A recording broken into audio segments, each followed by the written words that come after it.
আলহামদুলিল্লাহ ওয়াসসালাতু ওয়াসসালাম আলা রাসূলিল্লাহ। সমস্ত প্রশংসা আল্লাহ রাব্বুল আলামিনের জন্য। সম্মানিত মুসলিম ভাই ও বোনেরা, আমাদের মুসলিমদের, বিশেষত বাঙালি মুসলিমদের ইসলামী আকীদা বা ইসলামী দর্শন নষ্ট হওয়ার মূলত 5টি কারণ নিয়ে আমি আপনাদের সাথে আজকে কিছু কথা শেয়ার করব ইনশাআল্লাহ। তো আমি এই আকীদা নষ্ট হওয়ার প্রথমেই যে কারণটা পাই, আর তা হচ্ছে যে প্রাচীনকাল থেকে আমাদের দেশের মধ্যে বিশুদ্ধ আকীদা কেন্দ্রিক বইয়ের মারাত্মক অভাব রয়েছে, যার ফলেই কিন্তু আমাদের দেশের মানুষরা সচরাচর সহজ, সুন্দর, বিশুদ্ধ কিতাবাদি পায়নি, যার ফলে আমাদের আকীদা সুন্দর, সহি, বিশুদ্ধ আকীদা তৈরিতে কিন্তু মারাত্মক ব্যাঘাত ঘটেছে। এরপর 2 নম্বরে যেই কারণটা আমি পাই, আর তা হচ্ছে যে আমাদের সমাজে, পুরো সমাজের মধ্যে আপনারা দেখবেন যে কুসংস্কারে ভরপুর, অর্থাৎ প্রচলিত কুসংস্কারের কারণে অন্য বেধর্মীদের কিছু কুসংস্কারমূলক কথাবার্তা রয়েছে, যেগুলো আমরা বিশ্বাসের কারণে আজকে আমাদের আকীদা নষ্ট হয়েছে। 3 নম্বর কারণ হচ্ছে যে সহজলভ্য বাজারি বই।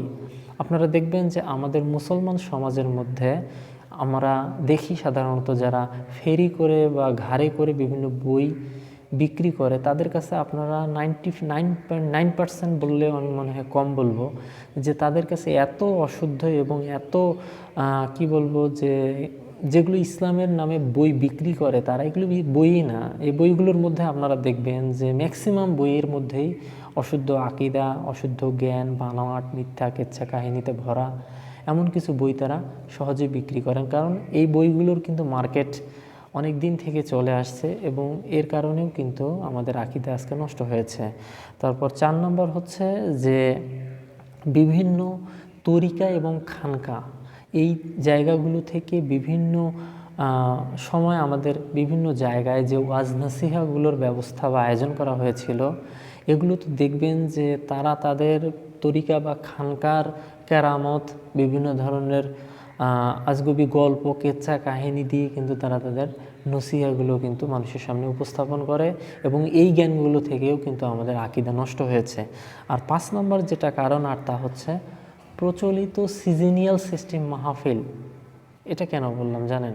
এটার মূল কারণ হচ্ছে যে আমাদের সমাজে জ্ঞান বিকাশের জন্য, ইসলামিক জ্ঞান প্রসার এবং প্রসারের জন্য সঠিক কোনো মাধ্যম নাই, নির্দিষ্ট কোনো মাধ্যম নাই, যার ফলে আমরা দেখা যাচ্ছে যে কখনো এক জায়গায় গিয়ে ওয়াজ শুনছি, আবার দেখা যাচ্ছে আরেক জায়গায় গিয়ে শুনছি, এইভাবেই একটা, দুইটা, তিনটা, এইভাবে দেখা যাচ্ছে যে এক জায়গায় আরেক জায়গায় এরকম করে যখন আমরা মাহফিলগুলো শুনি, তখন এক হুজুর এক কথা বলছে, আরেক হুজুর আরেক কথা বলছে, এক বিষয় নিয়ে এক হুজুর একভাবে বলছে, আরেক ওই বিষয় নিয়ে আরেক হুজুর আরেকভাবে বলছে, যার ফলেই কিন্তু আজকে আমাদের আকীদার মারাত্মক ত্রুটি বা মারাত্মক সমস্যা হয়েছে বলে আমি মনে করি।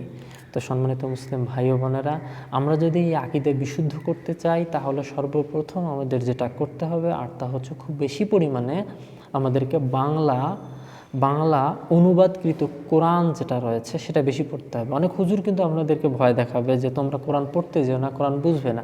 আমি আপনাদেরকে আল্লাহর কসম করে বলে, আপনি প্রথমে শুধুমাত্র কোরআনে আপনার ভালো দৃষ্টিভঙ্গি রাখবেন, কোরআন যেভাবে বলছে সেটা বিশ্বাস করবেন। আপনি দেখবেন ইনশাআল্লাহ আপনি কোরআনের একটা সুন্দর, সহজতর একটা বুঝ পাবেন।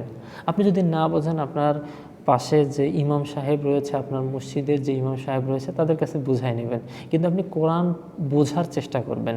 আপনি দেখবেন যখন কোরআন বুঝতে পারবেন, তখন আপনার ভিতরে কোরআনের বিশ্বাসের একটা সুন্দর একটা কোরআনের সুন্দর একটা বিশ্বাস আপনার ভিতরে তৈরি হবে এবং আস্তে আস্তে আপনার আকীদা ইনশাআল্লাহ, আল্লাহ চাইতো আপনার আকীদা বিশুদ্ধ হবে। এছাড়াও আপনারা ইসলামী আকীদার উপরে বিভিন্ন বই রয়েছে, তার মধ্যে একটা খুব সহজ এবং গুরুত্বপূর্ণ একটা বই, এই বইটা লিখেছেন প্রফেসর আব্দুল্লাহ জাহাঙ্গীর রহমতুল্লাহ আলাই, ইসলামী আকীদা নামে। এই বইটা পড়লেও আমাদের আকীদার অনেক বিশুদ্ধতা আসবে বলে আমি মনে করি ইনশাআল্লাহ।